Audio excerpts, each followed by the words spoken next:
এরপরে বাবুল হাসি আলাল খুশুই ফি সালাতি, সালাতের মধ্যে খুশু মানে বিনয়ী নম্র হয়ে থাকার প্রতি আহ্বান করা। আন আবি হুরায়রা রাদিয়াল্লাহু আনহু قال, আবু হুরায়রা রাদিয়াল্লাহু তাআলা আনহু থেকে বর্ণিত, তিনি বলেছেন নাহা রাসূলুল্লাহ সাল্লাল্লাহু আলাইহি ওয়াসাল্লাম আই ইউসাল্লিয়া রাজুলু মুখতাসিরান, যে মানুষরা কোমরে হাত দিয়ে সালাত আদায় করবে, এটা আল্লাহ রাসূল কি করেছেন? নিষেধ করেছেন। এর অর্থ হচ্ছে কি আইয়া জাআলা ইয়াদাহু আলা খাসিরাতিহি, মানে তার কোমরের উপরে মানুষ এরকম কি হাত দিয়ে রাখতেছে, এরকম কি হাত দিয়ে রাখতেছে, এরকম হাত দিয়ে আছে। কেউ আবার কি এক পায়ের উপরে কি দিয়ে আছে? ভর করে আছে। এক পা তোমার বাঁকা করে দিয়ে আছে, আরেক পা তোমার কি সোজা হয়ে আছে। মানে একদম দাঁড়াতে হবে কি সোজা হয়ে, স্থির হয়ে। কোনো দিকে তোমার ওজন বেশি গেছে, কোনো দিকে হালকা হয়েছে, এমনটা যাতে কি না হয়। কোমরে হাত দেওয়া এটা আল্লাহ রাসূল নিষেধ করেছেন। বুখারীতে আছে আনা আয়েশা রাদিয়াল্লাহু আনহা আন্না যালিকা ফিআলুল ইয়াহুদি ফি সালাতিহিম, ইহুদিরা তাদের সালাতের মধ্যে কোমরে কি দিয়ে রাখতো?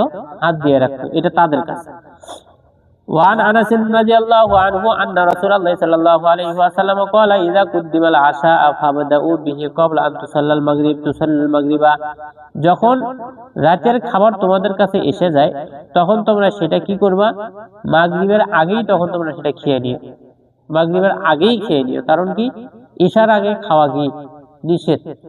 ইশার আগে খেলে শরীরে একটা কি ভাব চলে আসলে ঘুম ধরার সম্ভাবনা আছে। তাহলে সেটা মাগরিবের আগে, না হলে কি একবারে ইশার পরে। ওয়ান আবি যার রাদিয়াল্লাহু আনহু قال قال رسول الله صلى الله عليه وسلم اذا قام احدكم في الصلاه, যখন তোমাদের কেউ সালাতের মধ্যে দাঁড়াবে, ফালা ইয়ামসাহিল হাসা, তাহলে সে যেন পাথরকে কি না করে? তোমার স্পর্শ না করে। ফাইন্নার রাহমাতা তুওয়াজিহুহু, কেননা রহমত তার কি আছে? মুখোমুখি আছে। তুমি সালাতের মধ্যে তোমার রহমত তোমার সামনে, আর তুমি কি করতেছো?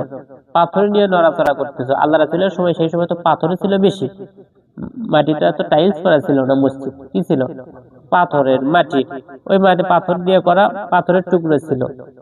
এখন যেরকম তোমার কোন বাড়ির কাজ করলে তোমার খড় টুকরো পাওয়া যায় না, এরকম পাথরের টুকরো ছিল। আল্লাহ রাসূল বলেছে পাথরের টুকরো নিয়ে নড়াচড়া করিও না, কারণ তোমার এখন রহমত সামনে আছে। কি করবা তুমি? দোয়া করো বেশি বেশি। পাথরের টুকরো এটা ধরাধরি করো না। তাহলে আমাদের পাথরের টুকরো নেই, আমরা সালাতের মধ্যে দেখা যাচ্ছে যে কি কাপড় নিচ্ছি, সব ধরতেছি, সুতা ধরতেছি। এই জিনিসগুলো করা থেকে আমাদেরকে বিরত থাকতে হবে। যদি হাদিসটা জয়ীফ, তবে 5 জন তোমার হচ্ছে আহমদ, নাসাই, আবু দাউদ, তিরমিজি, ইবনে মাজাহ, তারা এটাকে সহিহ পদ্ধতিতে বর্ণনা করেছেন। ওয়াজাদ আহমদ অতিরিক্ত করেছেন ওয়াহিদাতান আও দা, যদি তোমার পাথর সামনে আছে, যেমন এখানে তুমি যেখানে সিজদা দিচ্ছ এখানে অনেক পাথর আছে, তাহলে তুমি কি একবারই সরিয়ে দিবা।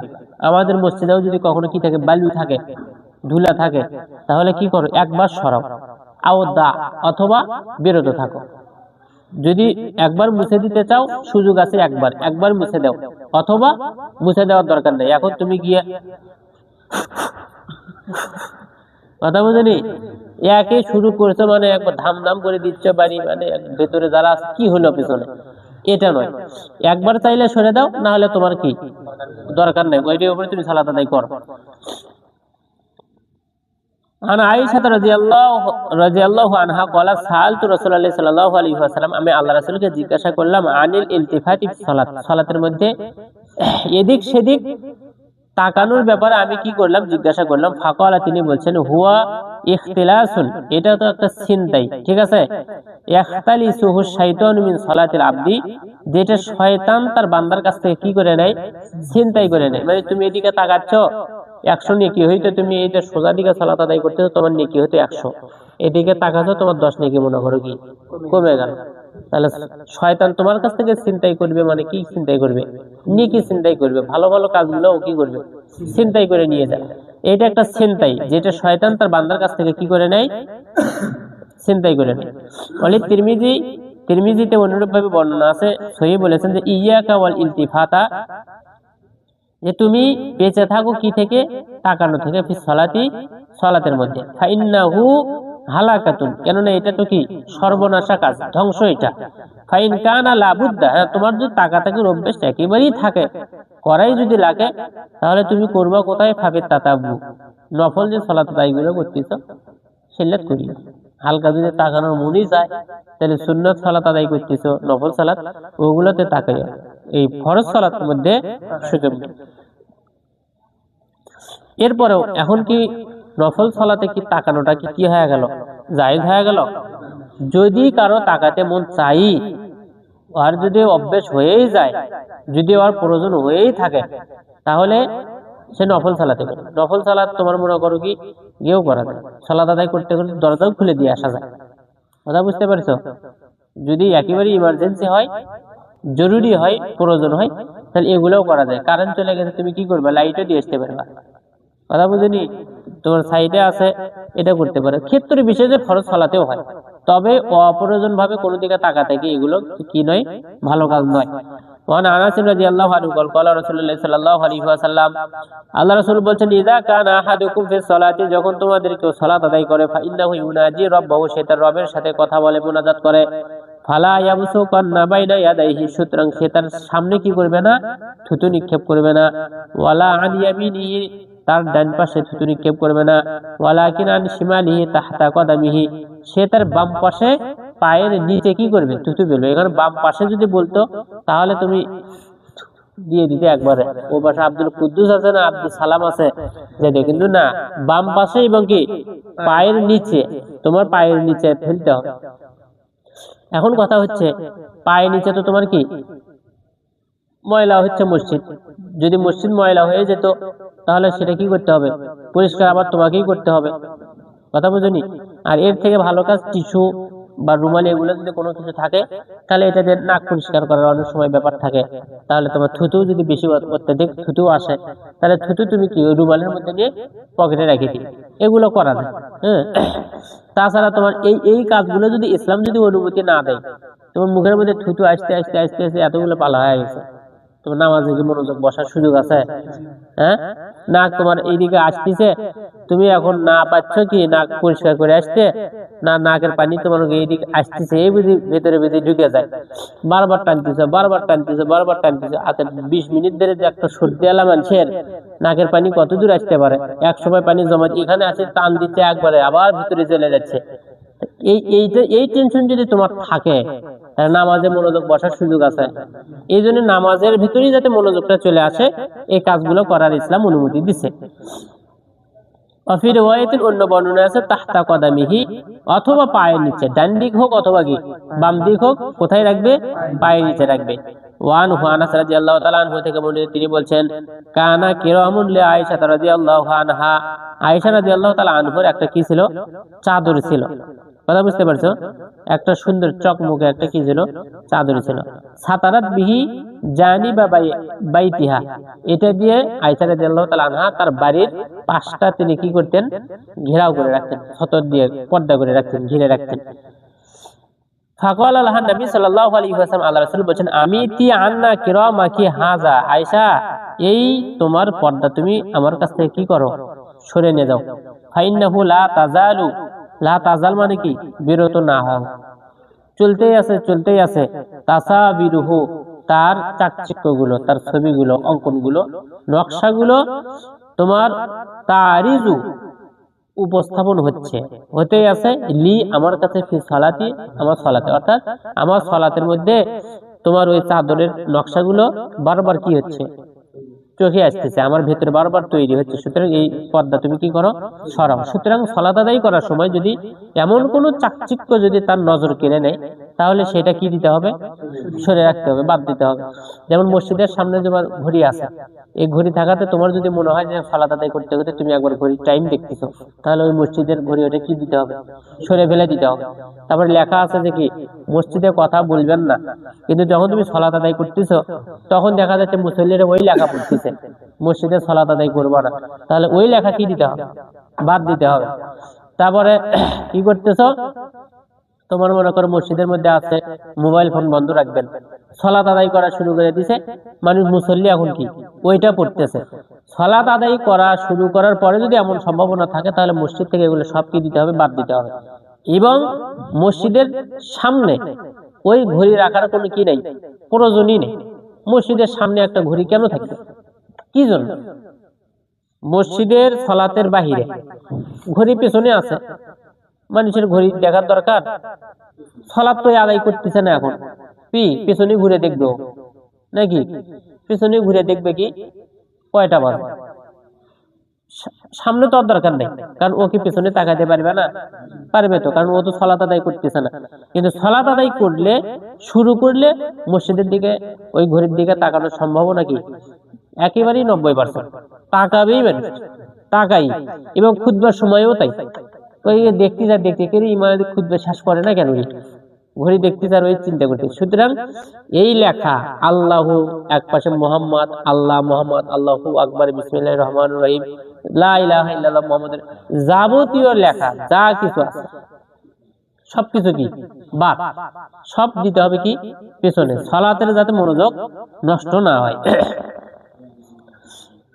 ওয়াত্তাফাকা আলা হাদিসে ফি কিসসাতি আনবিজানিয়াতি আবি জাহমিন, আবু জাহমের এই আম্বিজানিয়া চাদরের ঘটনার মধ্যে আছে আল্লাহ রাসূল এই কথাও বলেছেন যে ফাইন্নাহা আলহাতিনি আন সালাতি, যে এইটা আমার সালাতের ক্ষেত্রে আমাকে কি করে তুলতেছে, অমনোযোগী করে তুলতেছে।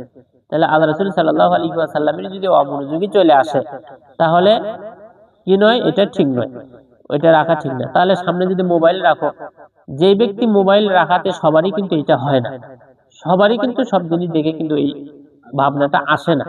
হ্যাঁ, যদি সামনে মোবাইল রাখতেছো, যার মোবাইল আসার পরে ওই রুকুতে গিয়ে মোবাইলে ফোন কে দিছে, ওই দেখতেছে, রিসিভ না করুক দেখতেছে কে দিল ফোন, এরপরে তাড়াতাড়ি করে কি সালাত শেষ করতেছে, তাহলে এটা কি বাদ। আর মোবাইল থাকাতে যদি আর এই চিন্তা ভাবনা যদি না আসে, তাহলে থাকাতে কি নেই, সমস্যা নেই। তবে সালাত হচ্ছে আল্লাহ তাআলার নৈকট্য পাওয়ার একটা বড় কি মাধ্যম। সুতরাং এই জায়গাতে যাবতীয় বিষয় থেকে মুক্ত থাকাটাই হচ্ছে কি বেশি পরহেজগারিতা, সবকিছু থেকে মুক্ত থাকাই কি বেশি পরহেজগারিতা। তবে একটা জিনিস তুমি এখন বাইরে রাখছো, বাইরে রাখে এখন সালাত আদায় করতেছো তাকওয়া নেওয়ার জন্য, সেখানে গিয়ে আমার মনে হচ্ছে মোবাইলটাকে চুরি করে নিয়ে গেল নাকি, থাকলো কি থাকলো না, কি যে হলো, এই সমস্ত চিন্তা ভাবনা যদি আসার সম্ভাবনা থাকে, তাহলে মোবাইল নিয়ে যাওয়াটাই কি আছে ভালো আছে। কথা বুঝলি? কারণ তোমার সালাতটাকে যেভাবে সুন্দর করা দরকার সেইভাবে তোমাকে সুন্দর করতে হবে। ওয়ান জাবির ইবনে সামুরা রাদিয়াল্লাহু আনহু قال قال রাসূলুল্লাহ সাল্লাল্লাহু আলাইহি ওয়াসাল্লাম লা ইয়ানতাহিয়ান্না আকওয়ামুন, অবশ্যই মানুষরা বিরত থাকবে, ইয়ারফাউন আবসারহুম, তাদের চক্ষু উপরে তোলা থেকে, ইলা সামাই ফি সালাতি, সালাতের মধ্যে আসমানের দিকে তাকানো থেকে অবশ্যই বিরত থাকবে। আওলা তারজিউ ইলাইহিম, নচেত তাদের দৃষ্টি শক্তি তাদের কাছে আর ফেরত আসবে না। এটা কঠিন হুঁশিয়ারি। সালাতের দিকে, মসজিদে ওই সালাতের দিকে উপরের দিকে তাকানো একেবারেই যাবে না। সালাতের দিকে ইশারা থাকবে একদম কি দিকে, রুকুতে গেলেও সিজদার স্থান, দাঁড়িয়ে থাকলেও সিজদার স্থান, বসে থাকা অবস্থাতেও সিজদার স্থান। যখন হাত নড়াতে হবে তখন ইশারার দিকে তাকাতে হবে, এই ইশারা এর দিকে কি করতে হবে, তাকাতে হবে। এছাড়া আসমানের দিকে তাকানো কি একেবারেই নিষেধ, সিজদার দিকে তাকানো উত্তম, দেয়ালের দিকে তাকানোটা তোমার কি জায়েজ, তাকানো উচিত নয়। তবে দেয়ালের দিকে সোজা দিকে তাকানো কি জায়েজ, কিন্তু আসমানের দিকে তাকানো একেবারেই কি হারাম, নিষেধ। জাবের রাদিয়াল্লাহু তাআলা আনহু থেকে আরো বর্ণিত আছে, আয়েশা রাদিয়াল্লাহু তাআলা আনহা থেকে বর্ণনা করেন, তিনি বলেন সামিআতু রাসূলুল্লাহ সাল্লাল্লাহু আলাইহি ওয়াসাল্লাম ইয়াকুল, আমি নবী করিম সাল্লাল্লাহু আলাইহি ওয়াসাল্লামকে বলতে শুনেছি, লা সালাতা বিহাজরাতি তুআমিন, খাবার উপস্থিত হয়ে গেলে কোনো সালাত নাই, ওয়ালা ওয়া হুয়া ইউদাফিউহুল আখবাসান, এবং এই সময়ও সালাত নাই যখন সে দুই আখবাসকে কি করে, প্রতিহত করে। অর্থাৎ দুই আখবাস যখন তার কাছে কি প্রতিহত করে, দুইটা আখবাস, দুইটা খবিস জিনিস যখন তার কাছে চলে আসে, সেটা কি পেশাব এবং পায়খানা। পেশাব এবং পায়খানার বেগ পাইছে, পেশাব এবং পায়খানার চাপ আছে, কিন্তু সে কি করতেছে, সালাত আদায় করতেছে। এই পেশাব এবং পায়খানা চলে আসলে তার কোনো কি নাই, সালাত নাই। আগে পেশাব পায়খানা, তারপরে কি সালাত। খাবার উপস্থিত হয়ে গেলে, ক্ষুধা লাগলে আগে কি খাওয়া, তারপরে কি সালাত। এখন এটা তার মানে এই নয় তোমার কাছে খাবার আসছে তার মানে তুমি এখন সালাত ছেড়ে দিবে না। এক নম্বর হচ্ছে ক্ষুধা লাগছে, সালাতে গেলে তুমি কি ভালোভাবে সালাত আদায় করতে পারবা না। এই সময়ে খাওয়া উপস্থিত হয়ে গেলে কি আগে খেতে হবে, তারপরে কি সালাত। তোমার পেট ভরা আছে, তুমি আগে কি বলতে, আরে বিয়ে বাড়িতে গেছো, বলতেছেন আজান হয়ে গেছে, বলতেছে কি আরে আগে খাওয়া পরে নামাজ, আগে খাওয়া শুরু করতেছ। এই মাসালা এটা কি নয়। যখন তোমার ক্ষুধা লেগে যায়, খাবার যখন উপস্থিত হয়ে যায়, তখন তুমি সালাতকে পিছনে দিবে, যদি তোমার সালাত পিছনে দেওয়ার কি থাকে, প্রয়োজন থাকে। তাছাড়া ইচ্ছাকৃতভাবে সালাত পিছনে দেওয়া ঠিক না। ওয়ান আবি হুরায়রা রাদিয়াল্লাহু আনহু আন্না নবী সাল্লাল্লাহু আলাইহি ওয়াসাল্লাম قال التثاؤب من الشيطان। তাসাউব অর্থাৎ হাই আসে শয়তানের পক্ষ থেকে। হাই বুঝো, হা করে থাকে মানুষ, হাই এটা শয়তানের পক্ষ থেকে। ফাইদা তাসা আবা আহাদুকুম, যখন তোমাদের কেউ হাই তোলে, ফাল একজিম মাস্তাতআ, সে যেন হাইটাকে দমন করে, যতটুকু সম্ভব ততটুকু যেন কি করে, দমন করে। এটা দমন করা। এরপরে তোমরা অন্য জায়গায় হাদিসের মধ্যে পাবা, যদি সে দমন করতে না পারে তাহলে সে যেন মুখে হাত দেয়। আমাদের কাছে প্রচলিত আছে হাই আসলে কি দিতে হয়, মুখে হাত দিতে হয়। মুখে হাত দিতে হয়, এটা হচ্ছে 2 নম্বর অপশন। প্রথম নম্বর অপশন কি, হাই আসতেছে, ভিতর থেকে তোমাকে কি করে দিতে হবে, দমন করে দেওয়া যায়। কিন্তু দিতে কোনোদিন তোমরা দমন করে দেওয়া যায়, হাই আসলে দমন করে দেওয়া যায়, ওইভাবে দমন করে দিবে। যদি একেবারে এমন হয় যে দেওয়া যাচ্ছে না, তখন কি দিতে হবে, মুখে হাত দিতে হবে। কিন্তু মানুষ এটা নর্মালি নিয়ে আসছে কি, হাই আসলে মুখে কি দিতে হবে, হাত দিতে হবে। মুখে হাত দেওয়ার অপশন কি 2 নম্বরে, আর হাই আসলে দমন করে দেওয়া এটা হচ্ছে কি 1 নম্বরে। রাহু মুসলিম ওয়া তিরমিজি ওয়াজা ফি সালাতি, এটা কি সালাতের মধ্যেও তাই। সালাতের মধ্যে আরো বেশি গুরুত্বপূর্ণ, সালাতের মধ্যে কি বেশি গুরুত্বপূর্ণ। কেন? সালাতের মধ্যে কোনো কারণ ছাড়া মুখ ঢাকা কি নয়, উচিত নয়, মুখ ঢাকা উচিত নয়। এই যে তুমি এমনিতেই, যাই হোক করোনার মাঝখানে তাও তোমার বিভিন্ন জন বিভিন্ন মাসালা দিছিল যে মাস্ক পরে সালাত আদায় করা, কিন্তু এই নাক কপাল এগুলো কোনো কিছুর উপরে কি দেওয়া যায় না, কাপড় দিয়ে সিজদা দেওয়া যায় না। এগুলো সরাসরি কি দিতে হয়, সিজদা দিতে হয়। এগুলো তুমি এটা চাদর দেওয়া আছে, এই যে মুখ ঢাকে তুমি সালাত আদায় করতেছো, এটা কি নয়, উচিত নয়। একদম মুখ দুঃখ পেয়েছে, মুখ এরকম একবারে পেয়েছে, তুমি কি করতে সালাত আদায় করতেছো, এটা কি নয়, উচিত নয়। মুখ কি থাকতে হবে, খোলা থাকতে হবে। মেয়েদের তো থাকবেই, মেয়েদের খোলা থাকবে। আমি এটাই বুঝাতে চাচ্ছি, সালাতের মধ্যে মেয়েদেরই যদি মুখ খোলা থাকে, তুমি পুরুষ মানুষ ঢাকবে কেন? মেয়ে মানুষেরই মুখ খোলা, তাহলে তুমি কিভাবে কি করবে? মুখ ঢাকার তো কোনো কি নেই, অপশন নেই। এই জন্যে একেবারেই মুখ কি রাখতে হবে, খোলা রাখতে হবে। তাহলে এই সালাতের মধ্যে তোমাকে দমন করতে হবে। ওই অংশটা নাই কেন, যে অংশের কথা আমি বললাম, যে যদি সে ওই দমন করতে না পারে তাহলে মুখে কি দিবে, হাত দিবে। এই অংশটা এখানে কেন নাই? কারণ সালাতের মধ্যে তোমার মুখ ঢাকা যায় না, সালাতের মধ্যে কি মুখ ঢাকা যায় না। সালাতের মধ্যে যদি হাই আসে, অবশ্যই তাকে কি করতে হবে, দমন করতে হবে। সালাতের বাইরে যদি হাই আসে, তাকে দমন করতে হবে। দমন করতে না পারলে তখন কি দিবে, হাত দিবে। কারণ সালাতের বাইরে মুখ ঢাকা নিষেধ, ওরা তো কি নাই, সালাতের বাইরে মুখ ঢাকা নিষেধ আছে কি, সালাতের মধ্যে মুখ ঢাকা যায় না।